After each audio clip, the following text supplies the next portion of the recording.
Hello, Rukesh भैया का स्वागत है। हम मतलब उनसे आप उनका एक्सपीरियंस जानना चाहते हैं, मतलब क्या मतलब उनने पढ़ाई में मतलब किस टाइप की है, उनसे कुछ सीखना चाहते हैं, थोड़ा हमको बताएंगे।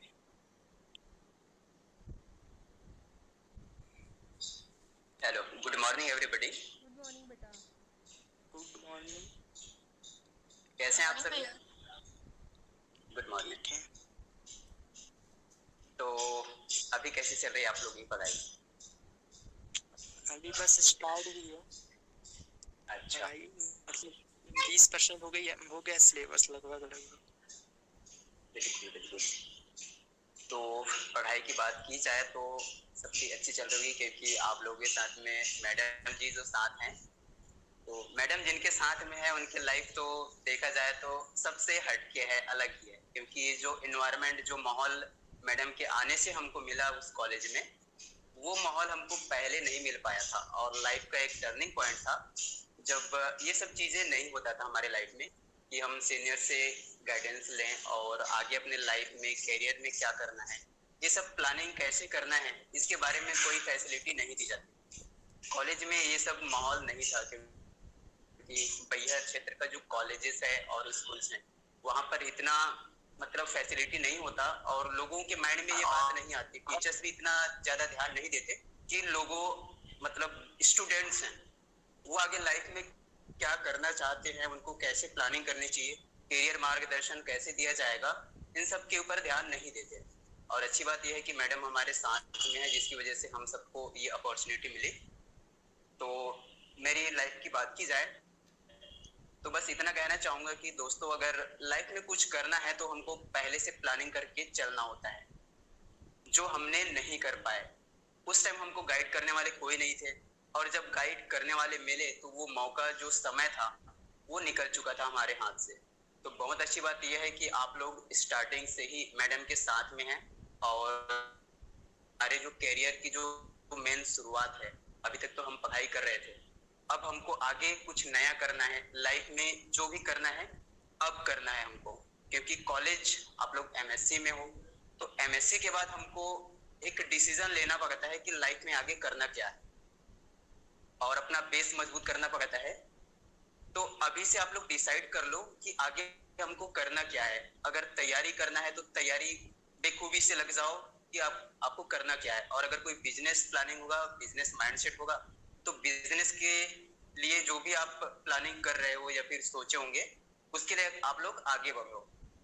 बहुत जरूरी है ये सब चीजें हमारे लाइफ में, जिसके बारे में हमको कोई नहीं बताते। तो मैडम के आने के बाद ये सब माहौल बनने लगा, और हम धीरे धीरे करके प्लानिंग करने लगे कि आगे लाइफ में कुछ करना है तो प्लानिंग बहुत ज्यादा जरूरी है। तो मेरी जानकारी आप लोगों को बता दूं शॉर्ट में। माई सेल्फ रुकेश पंचवे, 2019 में मैंने ज्वाइन किया था एवी पीजी कॉलेज बैहर, अपना अरण्य भारती पीजी कॉलेज। तो दोस्तों, जब शुरुआत किया मैंने वहां पर, माहौल तो कुछ खास नहीं था, लेकिन मैडम से मिलने के बाद जो माहौल, जो एनवायरनमेंट मिला वो यूनिक था, सबसे अलग ही माहौल मिला। और उस टाइम फिर हमारे साथ में लाइन में आए रोहित हनुमत भैया, जो हमारे सीनियर थे। उनके मार्गदर्शन में आगे हमने प्लानिंग की है कि लाइफ में कुछ करना है तो पहले से प्लानिंग करके चलना पड़ेगा। और बचपन से माहौल नहीं मिला, क्योंकि हम सब गांव के हैं, आप सभी को पता है कि हमारे क्षेत्र में ज्यादातर लोग गवर्नमेंट सर्विसेज में नहीं है। सबका माइंडसेट यही रहता है कि 12वीं तक पढ़ाई कर लो, उसके बाद जो फैमिली में हमारे मम्मी पापा जो कर रहे हैं, जो हमारे परिवार का दिया हुआ जो कुछ भी माहौल है, उसी माहौल में ढल के हम लोग वही काम करते रह जाते हैं। और ज्यादातर देखा जाए तो हमारे कॉलेज के सभी स्टूडेंट्स में लगभग 80% स्टूडेंट्स ऐसे हैं जो इसी माहौल में रहते हैं। तो हमको सोचना है कि कुछ हटके कुछ नया करना चाहिए। तो बस यही प्लानिंग थी मेरी भी। जब कॉलेज आया मैं और आगे माहौल देखा, तो आगे करियर प्लानिंग को लेके मेरा एक ही प्लानिंग था। पहले तो माइंडसेट यही था कि पापा का जो काम है खेती किसानी, उन सब में पार्टिसिपेट करके आगे अपने लाइफ को सेट करना है। बट मैंने सोचा कि आगे कॉलेज के बाद कुछ नया करना है। अब परिवार में सब मम्मी पापा और भाई बहन जो भी कर रहे हैं वो तो ठीक है, लेकिन मुझे कुछ नया करना पड़ेगा, क्योंकि मुझे एक नया माहौल मिला। क्योंकि मैं पहला एक ऐसा मतलब घर का एक ऐसा सदस्य हूँ जो पहली बार कॉलेज तक पहुंचा हूँ। बाकी सब मेरे जूनियर जो भी हैं बड़े भैया 12वीं तक कंप्लीट किए। 12वीं के बाद उन्होंने पढ़ाई छोड़ दी है। उसके बाद खेती किसानी में ही अपना टाइम स्पेंड किए। और मम्मी पापा तो बस, मम्मी तो कोई पढ़ाई नहीं की थी, ना ही मतलब स्कूल ज्वाइन की थी। वो बचपन से कोई माहौल नहीं मिला स्कूल का उनको। और पापा जी 8वीं तक पढ़ाई किए थे। उसके बाद वहीं पर पढ़ाई रुक गई क्योंकि फैमिली की जिम्मेदारी आ गई थी। तो मैंने फिर प्लानिंग किया कि आगे कुछ नया करना है। तो देखा जाए तो मेरा कोई गवर्नमेंट जॉब या फिर कोई एक फील्ड में आगे बढ़ने या तैयारी करने का प्लानिंग नहीं था। मेरा माइंडसेट पता नहीं सबसे अलग था, ये थोड़ा यूनिक था कि आगे कुछ बिजनेस करना है। क्योंकि जॉब में वो चीजें नहीं होती जैसे कि प्राइवेट सेक्टर में जितने भी जॉब हैं, उन सब चीजों में प्रेशर रहता है, दबाव रहता है। हम एक नौकर बन के ही रह जाते हैं। और आगे तो कहना यही था मेरा कि अगर हम लोग एक नौकर बनने से अच्छा, बड़ा नौकर बनने से अच्छा एक छोटा सा मालिक बन जाए। अपना खुद का होना चाहिए, हम खुद अच्छा जॉब करें, सॉरी कुछ अच्छा मतलब बिजनेस करें जिसमें हम खुद मालिक रहे, सब कुछ हमारे हाथ में रहे। और रही बात तैयारी की, तो गवर्नमेंट सर्विसेज की तैयारी अगर आप करना चाहते हो तो आप लोगों को अभी से स्टार्टिंग से ही प्लानिंग करके चलना पड़ेगा। क्योंकि आज आप देख रहे होंगे कि आपके आउटसाइड में जितने भी हमारे सीनियर्स हैं, वो लगभग 10 साल से तैयारी कर रहे हैं, लेकिन अभी तक तैयारी करते जा रहे हैं। तो दोस्तों ये सब चीजें आसान नहीं है, उसके लिए हमको प्लानिंग करके चलना पड़ता है। एक रास्ता चुनना पड़ता है कि हमको एक ही रास्ते में चलना है और अच्छे से पूरे लगन से पढ़ाई करना है और आगे हमको करना क्या है ये डिसाइड करना है। तो जो तैयारी करें वो बहुत अच्छी बात है, जो कंटिन्यू तैयारी करते जाइए। तो मेरी प्लानिंग थी, जब कॉलेज पास आउट हुआ मैं वहां से निकला अरण्य भारती कॉलेज से। उसके बाद मैंने डिसाइड किया कि बिजनेस करने से पहले एक हमको बेस मजबूत करना है, क्योंकि फैमिली से सोर्स ऑफ इनकम कुछ नहीं था। बस मम्मी पापा जो खेती किसानी करते थे, शॉर्ट में जो कमाई होती थी वो घर के खर्चे में ही निकल जाते थे। तो मैंने फिर प्लानिंग किया कि मतलब इनकम चाहिए सबसे पहले बिजनेस स्टार्ट करने से पहले। तो मैंने फिर जॉब ज्वाइन किया, इंटरव्यू के लिए रायपुर आया पहली बार। तो HDFC बैंक में फर्स्ट टाइम ही सिलेक्शन हो गया और अभी रिलेशनशिप ऑफिसर फाइनेंसर के रूप में अभी काम कर रहा हूँ मैं HDFC बैंक में। तो लगभग 1 साल कंप्लीट हो चुके हैं मुझे और कंटिन्यू चल रही जॉब अच्छी है। और मुझे वैसे इंटरेस्ट था बैंकिंग सेक्टर में, क्योंकि मेरा मैथ्स रहा है। 12वीं मैंने मैथ्स 84% के साथ कंप्लीट किया था। 85 के लिए 1 नंबर कम हो गए थे। तो 1 नंबर का वहां पर मामला था। मेरा जो लैपटॉप था वो भी छूट गया 1 नंबर की वजह से। तो परसेंट भी नहीं बल्कि 1 नंबर ही चाहिए थे। तो 84.9% से मैंने 12th कंप्लीट किया। और मैथ्स में इंटरेस्ट था मुझे, तो मैंने बैंकिंग सेक्टर को चुना। और अभी बैंकिंग सेक्टर मतलब बैंक में ही हूँ अभी। तो अच्छा लगता है, मतलब जो मैंने बचपन से प्लानिंग किया था उसी सेक्टर में हूँ। तो यहाँ पर बैंकिंग सेक्टर का तो पूरा नॉलेज मिल गया मुझे, बट थोड़ा इंटरेस्ट है मुझे केमिस्ट्री में, क्योंकि मैंने MSc केमिस्ट्री से कंप्लीट किया। तो लैब साइंटिस्ट के लिए भी मुझे कॉल आया था सूरत से। तो वहां पर भी लैब साइंटिस्ट की रिक्वायरमेंट थी। तो 2 महीना पहले मैंने बात भी किया था अपने सेल्स मैनेजर से। तो उन्होंने बोले थे कि अगर कोई अच्छी अपॉर्चुनिटी मिल रही है, 25,000 समथिंग सैलरी के लिए बोले थे सूरत में। तो केमिकल फैक्ट्री है वहां पर। तो वहां पर केमिकल्स जो कलर बनाते हैं, कलर मैन्युफैक्चरिंग कंपनी है, वहाँ रिएक्शन करके आप लोगों ने पढ़े होंगे ये फ्लोरेसेंस और जो केमिकल रिएक्शन से हम लोग अलग अलग कलर डिसाइड करते हैं। हम लोग क्या कलर बनाना है उसके लिए अलग अलग तरीके से रिएक्शन कराना पड़ता है। तो वो सब चीजें करना है हमको कलर फैक्ट्री में। तो उसके लिए एक अच्छा लैब साइंटिस्ट की जरूरत थी। तो मुझे बुलाए थे। तो उस टाइम मैंने सर से बात किया कि सर मुझे आगे कुछ अपॉर्चुनिटी मिल रही है, तो मेरा इंटरेस्ट उस फील्ड में भी है। तो मैंने रिजाइन के बारे में भी बात किया था।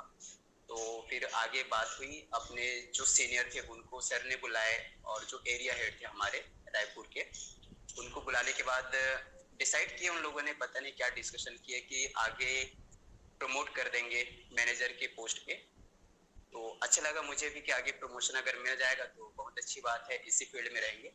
बट मेरा इंटरेस्ट ये था कि मैंने बैंकिंग सेक्टर में बहुत नॉलेज गेन कर लिया है और आगे मेरा इंटरेस्ट था कि एक बार मैं केमिकल सेक्टर में भी केमिस्ट्री का जो मैंने नॉलेज लिया था उसको यूज करूं। तो वहां जाने का प्लानिंग है। तो अभी बातें चल रही है, अगले 1 महीने बाद प्रमोट कर देंगे, तो देखते हैं अगर क्या होता है। प्लानिंग आगे डिसाइड करेंगे हम लोग। बाकी दोनों सेक्टर ठीक है मेरे लिए, क्योंकि मैथ्स का यूज मैं यहाँ कर रहा हूँ बैंकिंग सेक्टर में, और आगे अगर लैब साइंटिस्ट पे चले जाऊंगा तो वहाँ पर केमिकल अपना केमिस्ट्री का भी यूज कर लूंगा। तो यह था मेरी जर्नी यहाँ तक की।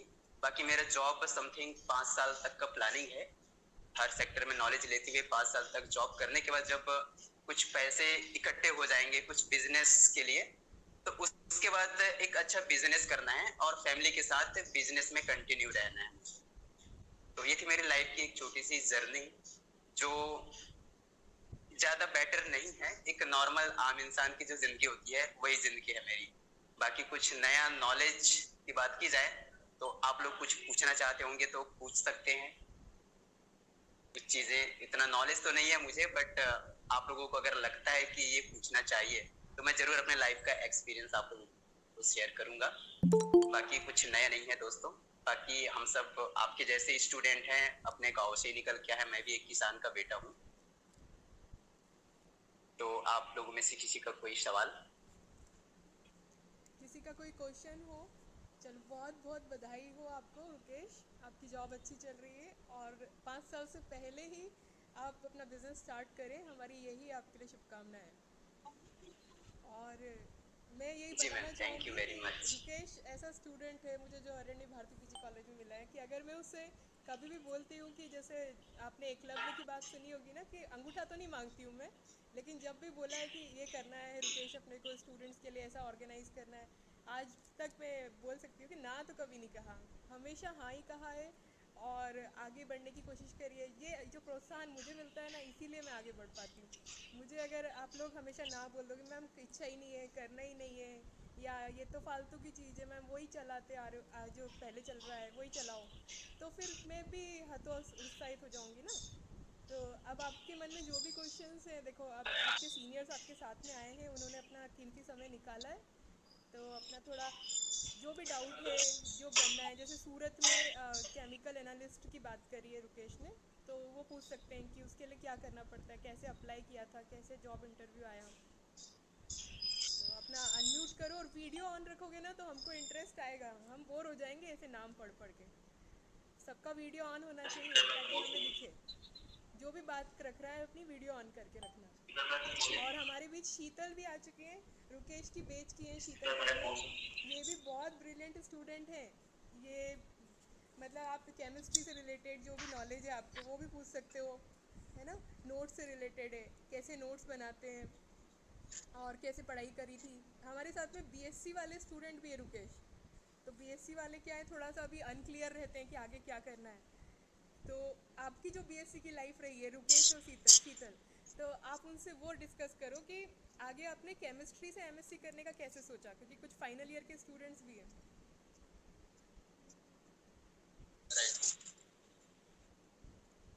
अनम्यूट करो शीतल, म्यूट है आपका। हेलो। थैंक हाँ। यू मैम, आपने इतनी तारीफ करी।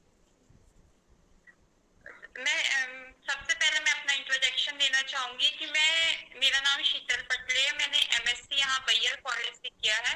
एंड मैम बहुत अच्छा गाइड किया, मैम की वजह से हमें इस फील्ड के बारे में सोचने का नजरिया, जो टीचिंग फील्ड है उसके लिए हमें एक अलग सा नजरिया था कि यार ये तो बहुत बोरिंग होते, ये नहीं करना, सिर्फ करने के लिए कर रहे थे कि हमें डिग्री चाहिए।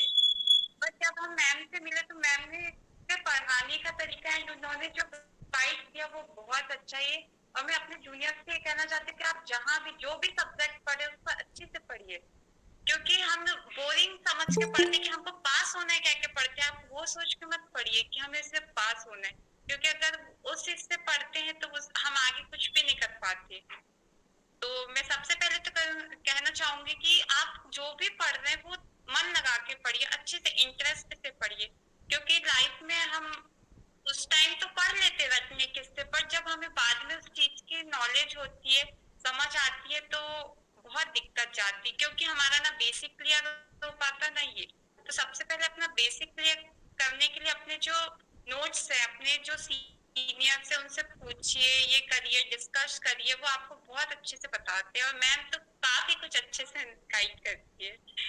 और मैम हम एमएससी नहीं करना चाहते। मैं बीएससी वाले स्टूडेंट्स को बताना चाहूंगी कि मैंने कभी नहीं सोचा था कि मैं एमएससी करूंगी, क्योंकि मेरा इंटरेस्ट नहीं था एमएससी करने में, और केमिस्ट्री के तो बिल्कुल भी ये नहीं था। बट बट जब मैंने यहाँ एडमिशन लिया एंड मैं तो ये सोच के पढ़ी थी कि मुझे डिग्री लेना था, जब मैं यहाँ मैम से मिली तो मैम से मैं बहुत इंस्पायर हुई कि मैम इतना अच्छे से गाइड कर रही है, पढ़ा रही, तो हमें भी ये करना चाहिए और इस फील्ड में हम भी आगे कर सकते हैं। हमें इंटरेस्ट आया एंड सबसे अच्छी बात ये रही कि मैम ने जो हमारे अंदर जो कॉन्फिडेंस की कमी थी वो बहुत अच्छे से बिल्डअप करवाया मैम। अभी मैं बीएड कर रही हूँ। अभी मेरा आगे का फ्यूचर प्लान ये है कि मुझे टीचिंग फील्ड में जाना है। तो मैं अभी बीएड कर रही हूँ एसआईएस जबलपुर से। मैंने वहां पे भी एक नॉलेज लिया कि हम जहाँ जाते वहां से कुछ ना कुछ सीखते हैं अपने जूनियर सीनियर, एंड हम जहाँ से अभी ये कर रहे हैं वहां पे हमारे साथ काफी टीचर्स लोग कर रहे हैं जो गवर्नमेंट हैं, उनके साथ हम फ्रेशर्स है, तो उन लोगों से काफी गाइडेंस मिल रही है हमें कि ये करना। एक चीज कहते वक्त के साथ में चीजों का ये सोचने का, ये करने का वो बदलता है, तो वो चीज होती है।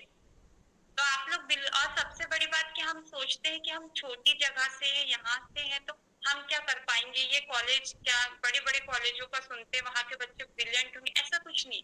टैलेंट सब जगह, बस अपने को वो समझना है। बस एक गाइड की जरूरत होती है, जो कि मैम बहुत अच्छे से करी। थैंक यू मैम, आपने बहुत अच्छे से सभी बच्चों को एक किया। और किसी का कुछ पूछना सब्जेक्ट? हाँ, नोट्स से रिलेटेड मैं एक बात बताना चाहूंगी कि नोट्स आप जो पढ़ते हैं आप बुक से पढ़िए, और बुक से पढ़ के जब आप पढ़ेंगे आपको समझ नहीं आएगा। अगर आप खुद से भी पढ़ रहे तो एक बार समझ आएगा, पर दोबारा आप पढ़ेंगे तो आपको खुद ही समझ आने लगता है कि हमें कैसे पढ़ना है। ये बात इम्पोर्टेंट है, ये टॉपिक इम्पोर्टेंट है, हमें ये करना है, लिखना है, ये करना है। मैम ने हमें जब नोट्स बनाने दिया था, आई थिंक हमने ऑर्गेनोमेटेलिक का ये किया था नोट, सबने डिवाइड किया था ग्रुप, तो हमारे ग्रुप को ऑर्गेनिक मेटेलिक का बनाने दिया गया था नोट्स का ये। तो हमने वो बुक्स को, हमें तो पता भी नहीं था कि कैसे बनाए, क्योंकि उस टाइम हमें कोई गाइड करने वाला भी नहीं था, बट हमने बुक्स पढ़े तो हमें कुछ समझ आने लगा कि इम्पोर्टेंट है, हमें ये लिखना है। आप सबसे इम्पोर्टेंट रहती है नोट्स बनाने के लिए कि रीडिंग, आपका पढ़ना और लिखना। आप जितने अच्छे से लिखते जाएंगे आपको वो चीज क्लियर होते जाएगी। तो आप सबसे पहले लिखना, पढ़ लेने से कुछ नहीं होता, लिखना भी जरूरी होता है, क्योंकि तभी वो चीज हमारे माइंड में होती है। बस, और अभी तो मैं इतना ही बोलना चाहूंगी, और कुछ याद आएगा तो फिर बोलते हैं। और किसी को कुछ पूछ तो पूछ सकते। मैम क्वेश्चन है हमारा कि मतलब हमको मतलब शीतल दीदी से क्वेश्चन है कि हमको भी टीचिंग फील्ड में इंटरेस्ट मतलब जाना है उसी फील्ड में, तो मतलब हम अभी मतलब उतना अच्छे से मतलब पढ़ा नहीं पाते, मतलब उतना मतलब सामने से खड़े होके पढ़ा नहीं पाते, मतलब बहन को बस पढ़ाते हैं ऐसे ही रफ तरीके से घर पे।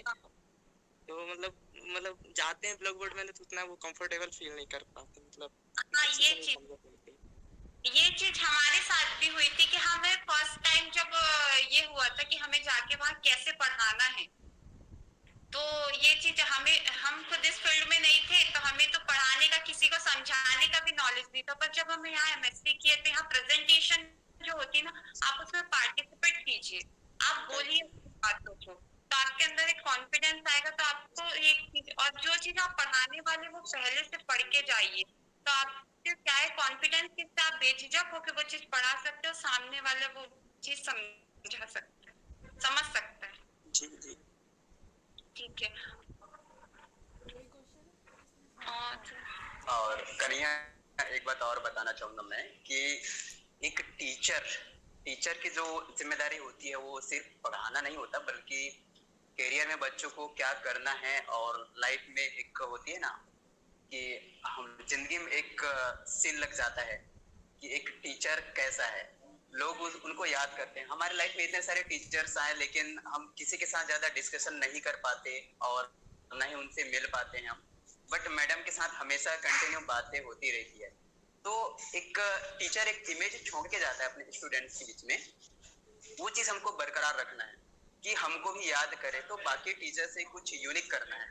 और रही बात कॉन्फिडेंस की कि हम कॉन्फिडेंस के साथ कैसे पढ़ाएं बच्चों को, तो उसके लिए आपको एक स्टार्टअप करना पड़ेगा। आपके जो गांव या जहां भी आप रहते हैं, वहां के छोटे बच्चे होंगे, उनको आप क्लास दीजिए। छोटे बच्चे मतलब आप 10वीं तक का सिलेबस या फिर 12वीं तक के जो स्टूडेंट्स हैं उनको पढ़ाना स्टार्ट कीजिए, क्योंकि आप स्टार्टिंग में अगर छोटे बच्चों को पढ़ाएंगे तो उस टाइम जो कंपेयर करते हैं ना कि आप बड़े स्टूडेंट्स को पढ़ाएंगे तो वहां पर आपको थोड़ा डर लगेगा और कॉन्फिडेंस की कमी होगी। तो आप छोटे बच्चों को पढ़ाइए, हो सके तो प्राइमरी से स्टार्ट कीजिए आप, कि उनको अगर पढ़ाएंगे तो धीरे धीरे कॉन्फिडेंस लेवल आपका बढ़ेगा। 1 महीने का क्लास लीजिए, उसके बाद आप 12वीं तक जाइए, 12वीं के स्टूडेंट्स को पढ़ाइए, तो वहाँ कॉन्फिडेंस लेवल आपका भी बढ़ जाएगा और आपका जैसे कि एक्सपीरियंस है कैसे पढ़ाना चाहिए बच्चों का, वो धीरे धीरे आपका इम्प्रूवमेंट होगा। तो उसके बाद फिर आगे आप टीचिंग फील्ड में आप जो भी करना चाहते हैं उसके लिए आप कैपेबल हो जाएंगे। तो आप बच्चों से शुरुआत कीजिए, छोटे बच्चों के पास आपका कॉन्फिडेंस लेवल अच्छा रहेगा और एक स्टार्टअप हो जाएगा आपका। जी ठीक। हमारे बीच सुमित्रा यादव भी हैं जो इसी बैच की हैं, तो आज सबसे एक साथ मिलना हो रहा है। सुमित्रा भी आ चुकी हैं, तो मैं चाहूँगी सुमित्रा भी अपना माइक अनम्यूट करें और वीडियो ऑन करें पहले तो। मैम तो करो आप। Good morning ma'am ji, all of you. बेटा सुमित्रा, आप अपने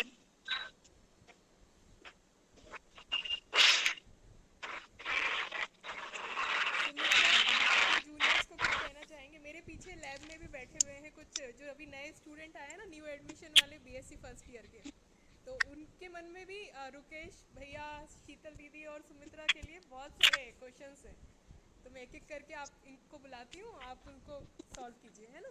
तो अपना नाम बताएंगे, गुड मॉर्निंग करेंगे और पूछिए। गुड मॉर्निंग भैया, मैं पूछना चाहूँगी कि जैसे आप लैब में आपके लिए फ़ोन आए थे, तो आप कैसी जर्नी रही आपकी, मतलब आपने कैसी पढ़ाई की, कैसे नोट्स बनाए और अपना मतलब उत्साहन कैसे किए अपने आप को, मतलब कैसी पढ़ाई की, ऐसा पूछना चाहूँगी।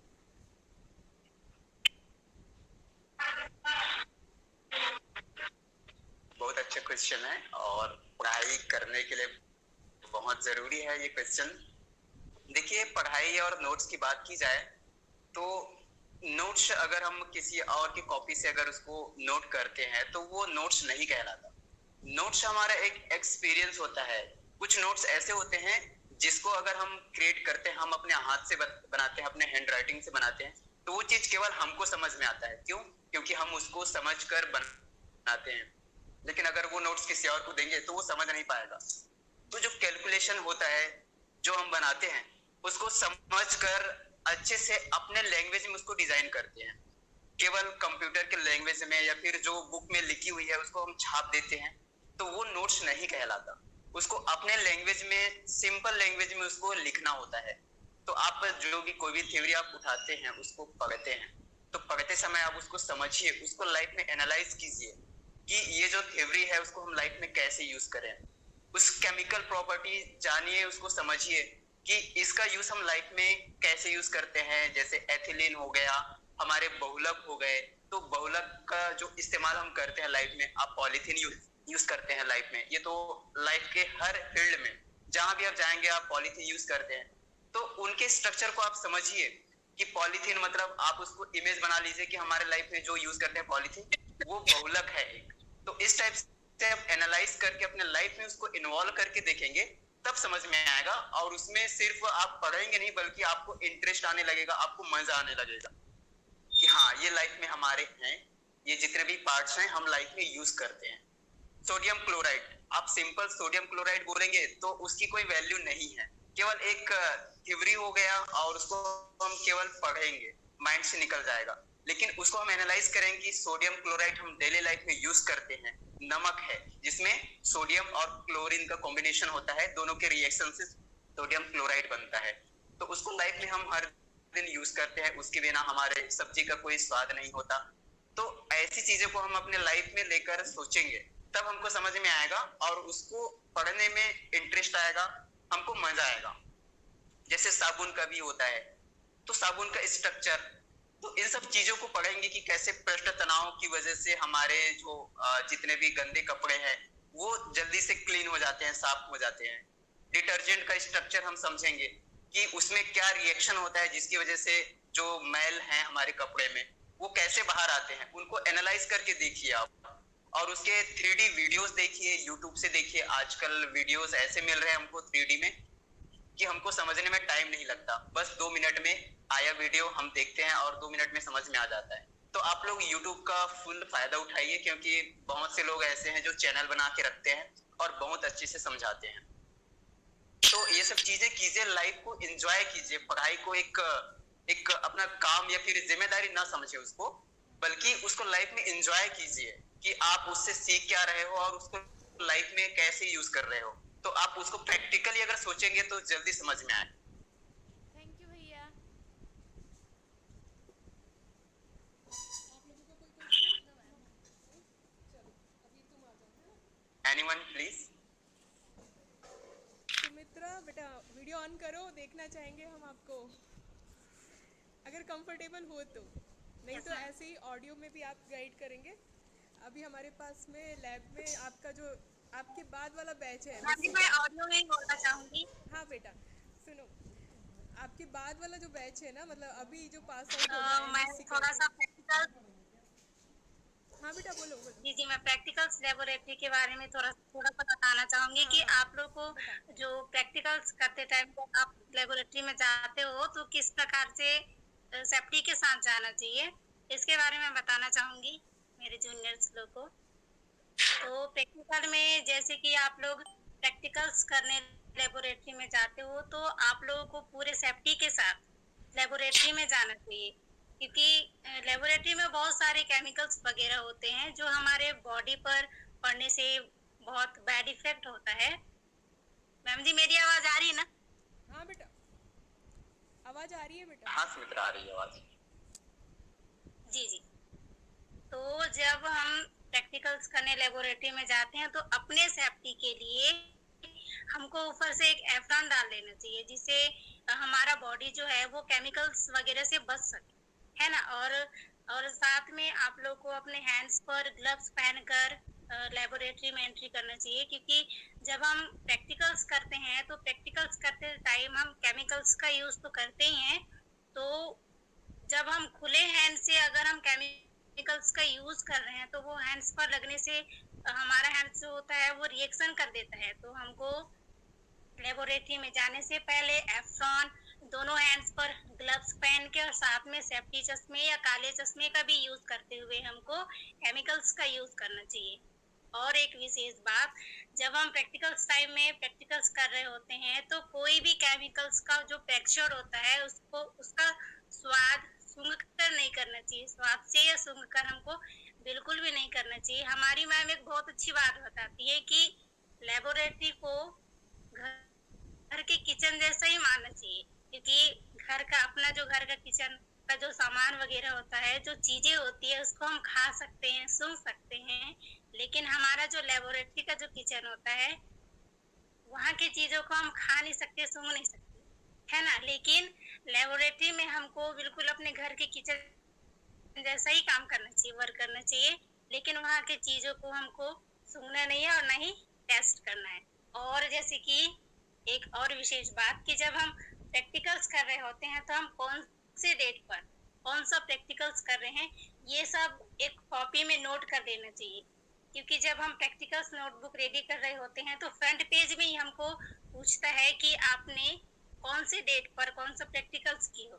तो अगर हमारे पास हमको पहले से इंफॉर्मेशन रहेगा कि हमने कौन से डेट पर कौन सा प्रैक्टिकल्स किया है तो आसानी से हम उस बॉक्स को फिलअप कर सकेंगे, है ना। और लेबोरेटरी में जितने भी रिक्वायर्ड मटेरियल्स होते हैं उनके बारे में हमको पता होना चाहिए, उनके नेम के बारे में, उनके यूजेस के बारे में, उसको यूज कैसे किया जाता है। क्योंकि जब हम प्रैक्टिकल्स कर रहे होते हैं और हमको अगर बोले कि प्रैक्टिकल से संबंधित कुछ चीजें लाइए, हमको उनके नेम के बारे में, उनके यूजेस के बारे में पता ही नहीं रहेगा तो हम वो चीजें नहीं ला पाएंगे, है ना। तो एक कॉपी में उन चीजों का डायग्राम बना करके नीचे में उनका नेम राइट करके उनका यूजेस ये सब एक कॉपी में नोट कर दीजिएगा, तो फिर हमको फिर उन चीजों को देखते ही पहचान में आ जाएगा कि इस चीज का नाम ये है और इनका यूज कैसे किया जाता है। और आप लोगों को कुछ पूछना होगा प्रैक्टिकल से संबंधित तो आप तो पूछ सकते हो। बहुत बढ़िया जानकारी। और मुझे बहुत खुशी हुई कि तुम्हें सारी बातें याद हैं कि लेबोरेटरी को किचन की तरह अपन समझते हैं। ये मैंने एक बार कहा भी था आपकी क्लास में। जी, आपके द्वारा बताया हुआ सब बात याद रहती है, हम भूलते नहीं। आपने जितनी भी चीजें बताई वो सब चीजें हमें याद है। थैंक और यू। प्रैक्टिकल करने से अगर हम जा रहे हैं तो सबसे पहले आप जिस चीज का प्रैक्टिकल कर रहे हैं उसके बारे में थोड़ी इमेजिनेशन करके जाइए, फ्रेमवर्क अपने माइंड में सेट करिए कि हम NaCl का कर रहे हैं तो NaCl क्या होता है, इसके बारे में थोड़ी बेसिक जानकारी, इसका स्ट्रक्चर, जो भी प्रैक्टिकल आप कर रहे हैं तो वो सबसे इम्पोर्टेंट रहता है कि थोड़े इमेजिनेशन और फ्रेमवर्क करिए, अपने दिमाग में माइंड सेट करिए कि हमको ऐसा करना है, ऐसा करने से ऐसा होगा। ये सब चीजें भी बहुत जरूरी होती है क्योंकि तभी हम वहाँ जा पाते हैं और अच्छे से उसे कर पाते हैं। तो थोड़ी पहले बेसिक के लेके फिर जाइए, प्रैक्टिकल करिए तो कोई दिक्कत नहीं होगी, बाकी तो हो जाता है फिर। प्रैक्टिकल के अलावा प्रोजेक्ट भी बहुत अच्छा बनाया था मुकेश ने, शीतल ने, सुमित्रा ने। तो अभी जो 100 नंबर का प्रोजेक्ट होता है लास्ट सेमेस्टर में, 4th सेमेस्टर में, तो वो अभी बनाना है। तो MSc के 4th सेमेस्टर के स्टूडेंट्स आ चुके हैं, तो उनकी जो दिक्कत है, उनको नोट्स से भी रिलेटेड कुछ प्रॉब्लम्स आ रही हैं। तो आपने मिस कर दिया है, पर आप अगर पूछना चाहें तो आप पूछ लीजिए। आ जाइए आगे। प्रोजेक्ट कैसे बनाना है, नोट्स के बारे में पूछो, टाइम टेबल, टाइम मैनेजमेंट कैसे करना है। आप सभी को मेरा नमस्कार। किसे बोलूं? हाँ, ऑन है दे ना। हाँ फिर दीदी से बात कर रहे हाँ। हैं।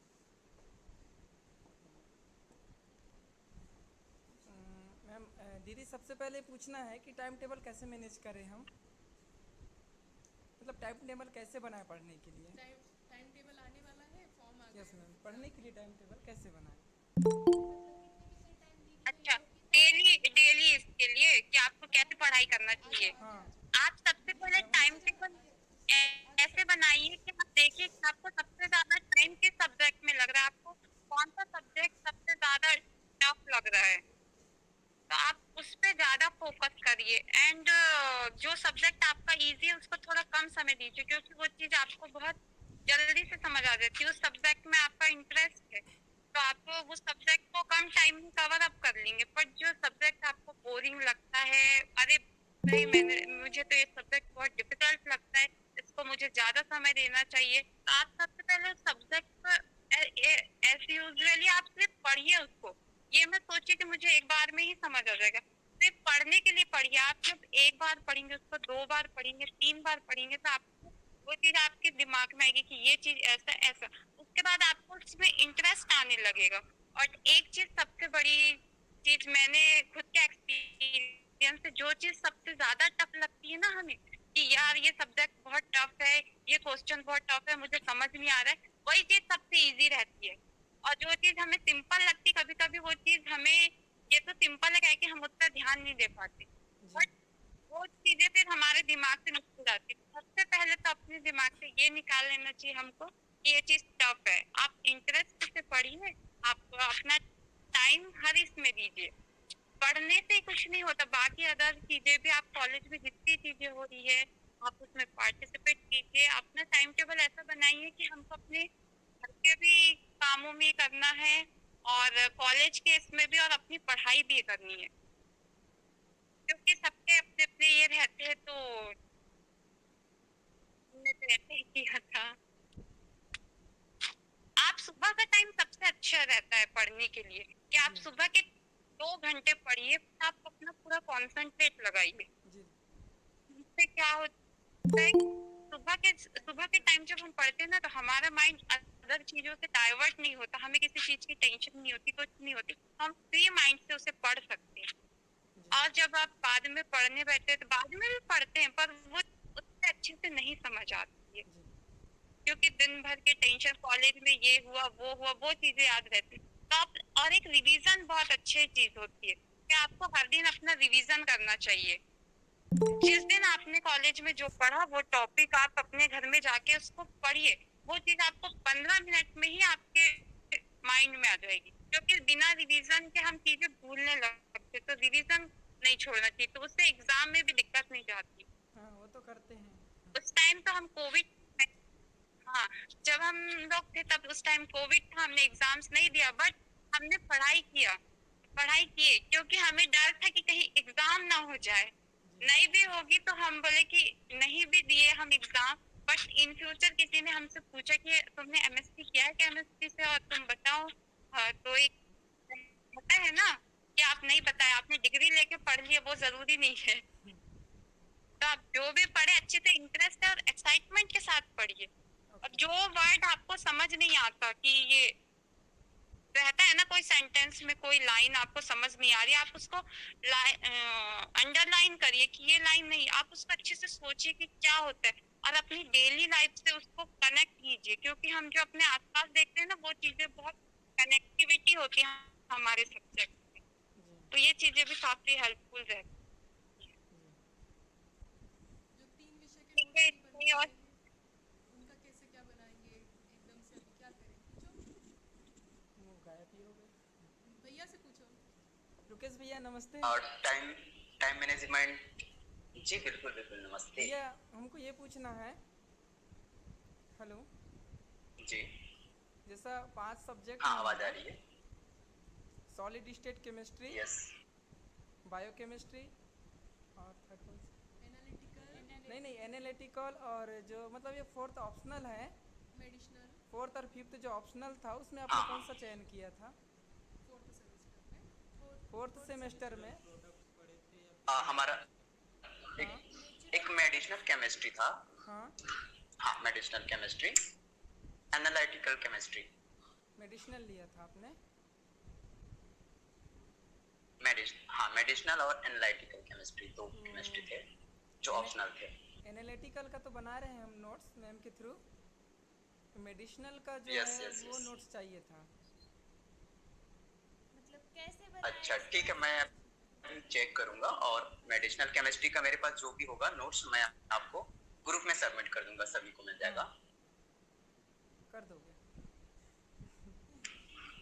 और मेडिसिनल केमिस्ट्री की बात की जाए तो मेडिसिनल केमिस्ट्री में सब कुछ, आप अगर जाएंगे एक मेडिकल शॉप में, तो पूरी चीजें आपको समझ में आएंगी वहां पर कि क्या क्या दवाइयां आप यूज करते हैं डेली लाइफ में। कोई अगर घर में कोई बुलाते हैं कि बेटा ये दवाई लेके आ जाओ, तो उन चीजों को समझो, उनके पैकेट में स्ट्रक्चर भी कभी कभी दिखाई देता है हमको कि ये स्ट्रक्चर कैसे डिफाइन किया गया है, और उसको हम डेली लाइफ में यूज करते हैं। तो वो सब चीजें आपको पढ़ने को मिलेगा। केमिकल फैक्ट, सॉरी क्या बोल रहे थे हम, मेडिसिनल केमिस्ट्री जो है वो बहुत ज्यादा इंटरेस्टिंग सब्जेक्ट है। हाँ, बहुत ज्यादा जरूरी है हमारे लाइफ में, क्योंकि इसके बिना हमारे जो जिंदगी है पूरा अधूरा है। क्योंकि लाइफ में देखा जाए तो कहीं ना कहीं हम इसके बिना अधूरे हैं। मेडिसिन से ही हमारा पूरा जो भी प्रॉब्लम्स होते हैं, शारीरिक जो भी दिक्कतें आती है, वो मेडिसिन से ही सॉल्व होता है। तो इसका नॉलेज अगर नहीं है, अगर हम ये लाइफ में लेके नहीं चल रहे हैं, तो फिर बहुत सारे प्रॉब्लम्स हमको फेस करना पड़ सकता है। तो मेडिसिनल केमिस्ट्री को आप एंजॉय करते हुए पढ़िए, बहुत जरूरी है।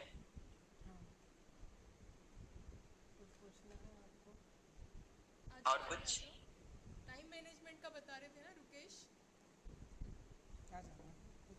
जी, टाइम मैनेजमेंट बहुत जरूरी है हमारे लाइफ में।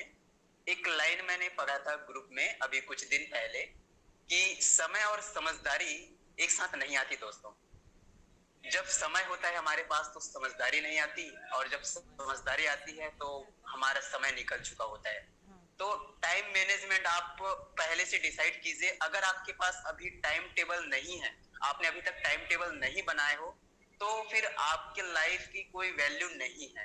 क्योंकि टाइम मैनेजमेंट, आप पैसे, जो भी चीजें आप दुनिया में चाहते हैं वो चीजें हमको मिल जाएंगे, लेकिन समय आपको दोबारा कभी नहीं मिलेगा। तो अगर आपने टाइम टेबल नहीं बनाया हो, किसी भी स्टूडेंट्स जो भी अभी लाइन में है हमारे साथ, अगर किसी ने टाइम टेबल नहीं बनाए हैं, तो प्लीज आप तुरंत मीटिंग कंप्लीट कीजिए, और उसके बाद सबसे पहले काम ये कीजिए कि आप टाइम टेबल बनाइए। क्योंकि टाइम टेबल के बिना हमारा जिंदगी पूरे तरीके से अधूरा है, हमारी जिंदगी की कोई वैल्यू ही नहीं है। तो टाइम मैनेजमेंट आप इस तरीके से बनाइए कि आपके जो भी डेली रूटीन में जो जो आप काम करते हैं वो अलग तरीके से डिफाइन हो जाए। जैसे सवेरे का टाइम बहुत अच्छा होता है, जैसे शीतल दीदी ने बताया आप सभी को कि सवेरे का जो टाइम होता है ब्रह्म मुहूर्त, आजकल लोग 4 बजे तो उठते नहीं है, लेकिन कोशिश कीजिए कि अगर आप 4 बजे या 5 बजे अगर उठ जाते हैं तो बहुत अच्छी बात है। 5 बजे से ही तैयारी चालू कीजिए एग्जाम टाइम और अपने टाइम को इस तरीके से मैनेज कीजिए, सब्जेक्ट को इस तरीके से मैनेज कीजिए कि अगर आप थ्योरिकल नॉलेज आप ले रहे हैं, 2 सब्जेक्ट आप थ्योरिकल नॉलेज ले रहे हैं, तो बीच में एक प्रैक्टिकल नॉलेज का भी डालिए। इंग्लिश का, इंग्लिश इंप्रूवमेंट बहुत ज्यादा जरूरी है। तो इंग्लिश के लिए आप जितना ज्यादा रटेंगे ना उतना ज्यादा कंफ्यूजन होगा, क्योंकि आजकल मॉडर्न लैंग्वेज का जमाना है। आप डेली रूटीन में डिस्कस कीजिए, अपने दोस्तों से बातें करते हैं आप तो इंग्लिश में कम्युनिकेट कीजिए। भले शुरू में आपको हंसी आएंगी, आपके फ्रेंड्स हंसेंगे, लेकिन बस कुछ दिनों तक होगा, 1 महीने होगा, 2 महीने होगा, लेकिन बाद में इतना ज्यादा इम्प्रूव होगा, आपका इंग्लिश इतना स्ट्रांग होगा कि बाद में आपके जो फ्रेंड्स हंसते थे वो खुद बोलेंगे आपको कि भाई इतना इम्प्रूवमेंट कैसे, आपने कहाँ से कोचिंग किए, कहाँ से आपने तैयारी की। तो इंग्लिश कम्युनिकेशन आप अपने फ्रेंड के साथ नॉर्मली कीजिए।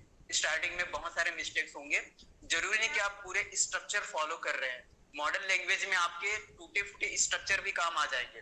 बस आपको अगर फ्यूचर टेंस की बात की जाए तो बस विल लगा देना है, आई विल डू इट।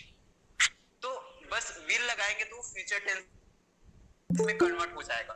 तो पहले टूटे फूटे इंग्लिश यूज कीजिए, धीरे धीरे वो मॉडर्न लैंग्वेज में कन्वर्ट हो जाता है और हमारी इंग्लिश स्ट्रांग हो जाती है।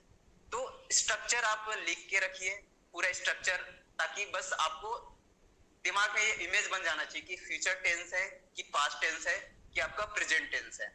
तो इस स्ट्रक्चर को कॉम्बिनेशन के साथ आप पहले इमेज बना के रखिए दिमाग में कि कौन सा स्ट्रक्चर हम यूज करने वाले हैं। तो शॉर्ट में बिल्कुल यूज कीजिए और सिंपल लैंग्वेज में आप इंग्लिश में डिस्कशन कीजिए, अपने डेली लाइफ में यूज कीजिए कंटिन्यू। शुरू में अच्छा नहीं लगता, लेकिन बाद में फिर मजा आने लगता है। धीरे धीरे हम कम्युनिकेशन स्टार्ट करते हैं, बातें करने लगते हैं दोस्तों के साथ में, तो हमारा भी नॉलेज बढ़ेगा और हमारे फ्रेंड्स का भी नॉलेज बढ़ेगा। तो अपने सब्जेक्ट को इस तरीके से डिसाइड कीजिए कि पहले एक थोड़ा टफ सा सब्जेक्ट है उसको रखिए, उसके बाद एक एंजॉयमेंट वाला सब्जेक्ट या प्रैक्टिकल आप ले सकते हैं बीच में। जैसे हम लोगों ने पेस्टिसाइड बनाए थे, तो फ्रेंड्स जितने भी थे हमारे, सबने अपने अपने तरीके से पेस्टिसाइड बनाए थे, लेकिन मैंने 3-4 पेस्टिसाइड बनाया था और उसको अलग अलग बॉटल में डाल के भी रखा था कि उसमें रिएक्शन कैसे होता है। तो पेस्टिसाइड जब हम बनाते हैं तो 1-2 दिन तक वो इतना ज्यादा इफेक्टिव नहीं होता, लेकिन एक समय आता है, लगभग 7 दिन का समय आता है, जब सही रिएक्शन हो जाता है तो वो सही तरीके से काम करने लगता है। और उसके बाद एक समय ऐसा आता है 15 दिन के बाद, जब वो खराब होने लगता है। तो हम नेचुरल पेस्टिसाइड बनाए थे, जिसको मैंने अलग तरीके से घर में प्रैक्टिकल करके देखा था कि किसका इफेक्ट कितना ज्यादा अच्छा है।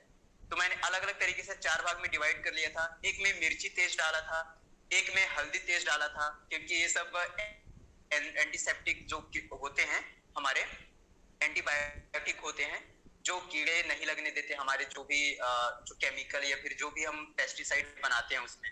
तो उनकी मात्राएं अलग अलग करके मैंने डिसाइड किया था कि इसमें अगर हल्दी ज्यादा रखता हूँ तो इसका इफेक्ट क्या होगा, इसमें मिर्च ज्यादा रखता हूँ तो इसका इफेक्ट क्या होता है। मिर्च अगर ज्यादा डालेंगे तो तुरंत इफेक्ट दिखाएगा और तुरंत उसका इफेक्ट दिखेगा और तुरंत जो भी इंसेक्ट हैं वो मर जाएंगे, क्लीन हो जाएंगे। लेकिन हल्दी जो है इफेक्ट थोड़ा धीरे डालेगा, लेकिन उसमें एक लेयर बन जाती है। जैसे हम लोग उसमें अपने पेस्टिसाइड में यूज किए थे अपना जो बाल धुलने के लिए यूज करते हैं शैम्पू वगैरह, जिसकी वजह से एक लेयर बन जाती है पत्तियों में, तो वो हमेशा के लिए वहां जम जाता है, जिसका इफेक्ट तुरंत में दिखाई नहीं देता, लेकिन लेयर बनने की वजह से वो 1 महीने तक चलता है। तो ऐसे अलग अलग डिफाइन किए थे हमने कि किस तरीके से केमिकल की मात्रा कम ज्यादा करके उसको हम सही तरीके से मैनेज कर सकते हैं। तो लाइफ में आप जो कॉलेज में सीखते हैं वो तो सीखते ही हैं, लेकिन अपने पर्सनल लाइफ में उसको और प्रैक्टिकल करके देखिए कि हम इसको इस तरीके से और कर सकते हैं।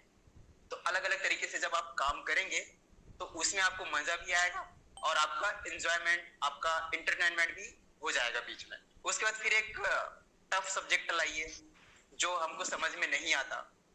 तो ऐसे आप सब्जेक्ट को डिसाइड कीजिए कि कौन सा कठिन है, कौन सा सरल है, इसके हिसाब से आप डिसाइड करके अपने सब्जेक्ट को मैनेज कीजिए। और पढ़ाई का समय सवेरे का ही बेस्ट रहेगा। सवेरे का आप पढ़ाई करने के लिए यूज कर सकते हैं और शाम का जो टाइम होता है उसको रिवीजन करने के लिए रख सकते हैं आप, क्योंकि रिवीजन बहुत जरूरी है। शीतल ने जैसे बताया आप सभी को कि रिवीजन के बिना अगर हम पढ़ाई करेंगे तो आप एक साइड से पढ़ते जाएंगे और दूसरे साइड से भूलते जाएंगे। तो कंटिन्यू रिवीजन बहुत जरूरी है दोस्तों, इसलिए रिवीजन हमेशा करते रहना चाहिए हमको। मैं इस पे एक बात बोलना चाहती हूँ, जैसे भैया ने बताया बहुत अच्छी बात बोले, और अपने साथ एक चीज इम्प्रूवमेंट कीजिए कि आप पर डे का एक गोल सेट करिए अपना कि मुझे इतना पढ़ना है इस टॉपिक पे। जैसे आज है, आज रात में आप अपने एक कॉपी लीजिए, कॉपी पेन के, हाँ मुझे इस सब्जेक्ट में इतना ये करना है, इतना पढ़ना ही है, चाहे कुछ भी हो जाए। 2 टॉपिक, भले ही आप 2-2 टॉपिक, एकदम से कोई भी टाइम टेबल हम फॉलो नहीं कर सकते। आप धीरे धीरे करिए, आज एक टॉपिक करिए, फिर कल दूसरा टॉपिक ऐड करिए उस सब्जेक्ट में, फिर तीसरा से धीरे धीरे जब आप कंटिन्यूटी में आएंगे ना, तो आप देखेंगे कि आप एक टाइम बाद पढ़ने लगेंगे। आप कंटिन्यूटी में आएंगे तो आपका जो गोल रहता है आप वो गोल को ये कर पाएंगे। एकदम से हम टाइम टेबल बना लेते हैं कि सडनली या इतने घंटे पढ़ना है ये सब्जेक्ट, ठीक है, तो उसमें क्या होता है कि हमारा इंटरेस्ट फिर 1 घंटे कंटिन्यू, एक दिन में तो होता नहीं कि 1 घंटे हम कंटिन्यू बैठ के पढ़ ले, तो नहीं हो पाता। तो हम एक गोल सेट करें कि यार हमें आज इस सब्जेक्ट का ये टॉपिक पढ़ना है। जब आप ऐसा करेंगे ना तो आपके मन में ये नहीं रहेगा कि 1 घंटा पढ़ना है, आपके मन में ये रहेगा, आपके माइंड में कि हमको ये चीज पढ़ना है। तो फिर आप उस चीज के लिए टाइम नहीं देखेंगे, आप इंटरेस्ट से भी पढ़ेंगे और वो चीज आपको समझ जाएगी। तो आप टॉपिक ये देख के मत अपना टाइम टेबल बनाए कि इतने घंटे पढ़ना है, ये सोच के टाइम टेबल बनाना कि हमको आज इतना पढ़ना है। उससे बहुत बेनिफिट मिलेगा आपको, और आप धीरे धीरे करके करिए, अपनी टॉपिक्स बढ़ाइए, अपना जो भी है पढ़ने का वो धीरे धीरे करके, एकदम से नहीं हो। पहले आप शुरू दिन 1 घंटा पढ़ेंगे, फिर 2 घंटा, तो ऐसे ये होता है। एकदम से नहीं, एकदम से आप सिर्फ एकदम से टाइम टेबल बनाओ तो क्या होता है, घबराहट होने लगती है कि यार इतना नहीं पढ़ पाया, मैं टाइम टेबल फॉलो नहीं कर पा रहा हूँ, ये कर पा रहा हूँ। तो आप ये सोच के नहीं करिए, आप ये सोच के पढ़िए कि मुझे आज इतना पढ़ना है, आज का मेरा ये टारगेट, मुझे ये अचीव करना है। अगर मैंने ये सोच के आपने अगर पढ़ाई की है, तो बहुत अच्छे से कर पाएंगे।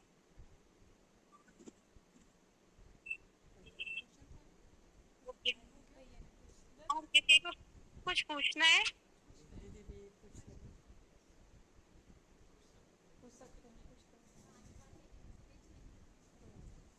अब प्रोजेक्ट, हाँ प्रोजेक्ट से रिलेटेड एक बात है ना, प्रोजेक्ट ऐसा बनाइए जो आपकी डेली डेली लाइफ से इंस्पायर हो।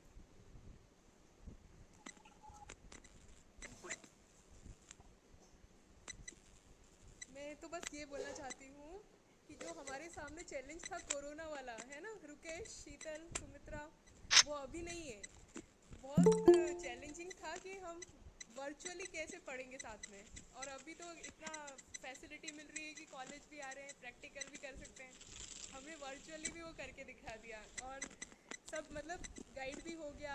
और ऐसा हमने सोचा ही नहीं कि कोरोना मतलब ओपन बुक में अपन लिख के सिर्फ जमा कर देंगे, हो जाएगा। हमने ऐसा उद्देश्य बनाया था कि अगर कोई हमसे पूछे कि आफ्टर एमएससी आपने केमिस्ट्री से किया है तो केमिस्ट्री का नॉलेज है भी कि नहीं, तो आज मुझे बहुत खुशी हो रही है कि सभी को नॉलेज है, मुझसे ज़्यादा नॉलेज है कि कैसे करना है। और सबसे अच्छी बात ये लग रही है कि हम क्या करते हैं, अभी बाकी जितने भी अभी मेरे साथ स्टूडेंट बैठे हैं, ऑनलाइन हैं, पास होने के लिए पढ़ते हैं ना, मतलब पास होने के लिए पढ़ते हैं, नंबर के लिए पढ़ते हैं, या परसेंटेज के लिए पढ़ते हैं, या सिर्फ पास हो जाए या एटी आ जाए, फेल ना हो। लेकिन यहाँ पे एक चीज़ आपने एक नोटिस करी होगी कि जो आपके सीनियर्स निकल गए, उन्होंने पहले ये देखा कि प्रैक्टिकल नॉलेज उसमें कितना है, आपके डेली लाइफ में वो यूज़ हो रहा है कि नहीं। जो आप पढ़ रहे हो तो पढ़ क्यों रहे हो, उसके पीछे कारण क्या है, आप उसको अपनी लाइफ में यूज़ कर पा रहे हो कि नहीं। आप जो भी स्ट्रक्चर पढ़ते हो या केमिकल फार्मूला पढ़ते हो, उसका कहाँ पे कब यूज़ होता है, ये ज़्यादा ज़रूरी है ना। तो आप जो पढ़ रहे हो उसका उपयोग भी तो होना चाहिए, सिर्फ पास होने के लिए तो अपन पढ़ नहीं सकते। और बहुत सारे ऐसे होते हैं जो डिग्री ले लेते हैं पास होके, लेकिन उनको नॉलेज नहीं होता। तो आपका मेन फोकस अभी क्या होना चाहिए कि जो आप पढ़ रहे हो वो आगे तक आपको साथ निभाए, आगे तक वो आपको काम भी दे और यूज़फुल रहे। एटलीस्ट आप जो आपका सब्जेक्ट है उसका नॉलेज रहेगा। हाँ, इंटरेस्ट के साथ पढ़ें ताकि हमको बात तक याद रहे। शेयर करो। थैंक यू दीदी भैया लोग, आप लोग ने इतना अच्छा गाइडेंस दिया हम लोगों को और इतनी अच्छी बातें सिखाई, हम लोग उसका पालन करेंगे और आप लोगों की तरह हम भी पढ़ेंगे फिर। Thank you.